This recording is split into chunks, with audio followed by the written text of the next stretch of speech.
আমরা দেখলাম bomb disposal unit party অফিসের ভিতরে ঢুকেছে মেইন অফিসের ভিতরে। মূলত কেন কি জন্য কি পাওয়া গেল?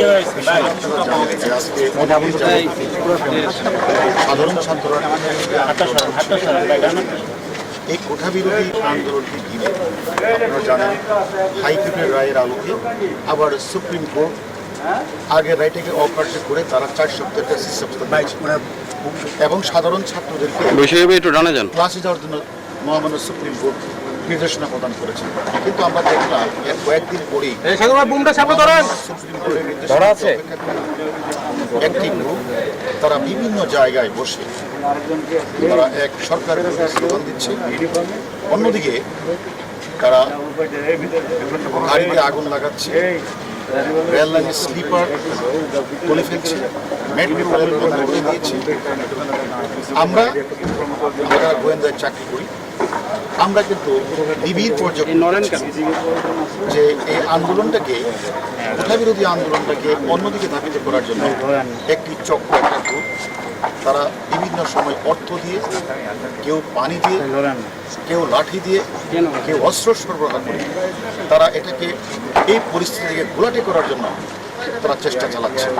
যার ধারাবাহিকতা আজকেও আপনারা লক্ষ্য করেছেন, প্রেস ক্লাবের সামনেও গাড়িতে আগুন লাগানো হয়েছে, তারা বিভিন্ন জায়গায় ককটেল নিক্ষেপ করেছে। আজকেও পল্টনে অনেকগুলি ককটেল বিস্ফোরণ আপনারা নিজেরাও খেয়াল করেছেন।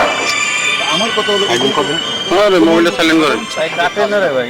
এবং আজকে আপনারা লক্ষ্য করেছেন স্বাধীনতা বিরোধী কয়েকটি ছাত্র সংগঠন তারা আজকে বিভিন্ন জায়গাগুলিতে তারা আজকে কিন্তু মিছিল সমাবেশ করেছে।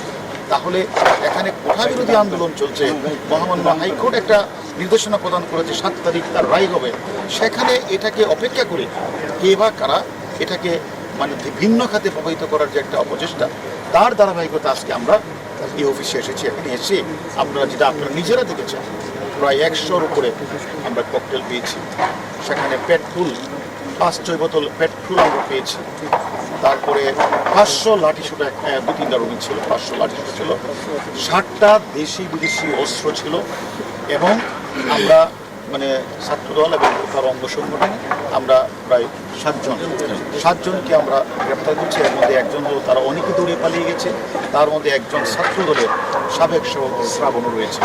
আমাদের কথা হলো আমরা যাদেরকে গ্রেপ্তার করছি তাদের জিজ্ঞাসাবাদ করব তারা কেন, কী উদ্দেশ্যে, কারা এই অফিসগুলিতে লাঠিসোঁটা থেকে বিভিন্ন অস্ত্র তারা রেখেছে। এক দ্বিতীয়ত হলো আমরা এটাও দেখেছি একটি গ্রুপ যেমন অর্থ দিয়ে বিনিয়োগ করছে, অস্ত্র দিয়ে সরবরাহ করছে, আবার তারা গুজব ছড়িয়ে বিভিন্ন পরিবেশটাকে বিভিন্ন দিকে মানে ঘুরিয়ে নেওয়ার চেষ্টা করছে। তাই আমরা বিনীত অনুরোধ করব, যারা এই গুজব ছড়াচ্ছে, যারা এই ধরনের অর্থ বিনিয়োগ করছে, যারা এখানে বিভিন্ন লাঠিসোঁটা সরবরাহ করছে, অস্ত্র সরবরাহ করছে, আমরা মনে করি অতীতেও যারা এই অপরাজনীতি বা ষড়যন্ত্র রাজনীতি করছে তাদেরকে আমরা ছাড় দিইনি।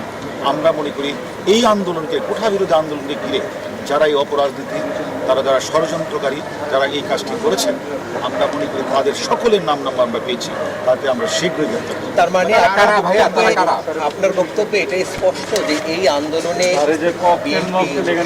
এই আন্দোলনকে ইস্যু করে বা আন্দোলনের দিকে যাচ্ছে। হ্যাঁ, এটা তো আপনারা লক্ষ্য করেছেন, আজকে কয়েকটি অঙ্গ সংগঠন যাদের নাম তারা কিন্তু আজকে বিভিন্ন জায়গাগুলি তারা কিন্তু মিছিল মিটিং করেছে এবং প্রেস ক্লাবের সামনে আগুন লাগিয়েছে। সেটা কি ওমর ছাত্র এসেছে এখানে কিছু অপরাজনীতি করার জন্য,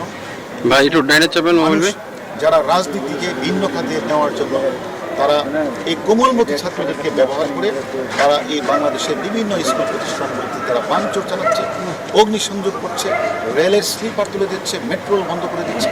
এইগুলি আসলে আমাদের গোয়েন্দা তৎপরতা ছিল বলে আমরা সেই খোঁজখবরই রাখছি এবং আমরা সকলের নাম্বার পেয়েছি যারা গুজব ছড়াবে, যারা অর্থ বিনিয়োগ করে যারা আন্দোলনকে ভিন্নতা দাবিত করার চেষ্টা করবে, যারা লাঠি অস্ত্র সরবরাহ করে প্রত্যেকের নাম্বার পেয়েছি। আমরা মনে করি আমাদের টিভির 24 টিম এবং ঢাকা মেট্রোপলিটন অন্যান্য টিম তারা বিভিন্ন জায়গাগুলিতে কাজ করছে এবং আমরা মনে করি তাদের শীঘ্রই অর্থ বিনিয়োগ করছে কারা, ওরা আমরা তদন্ত করছি।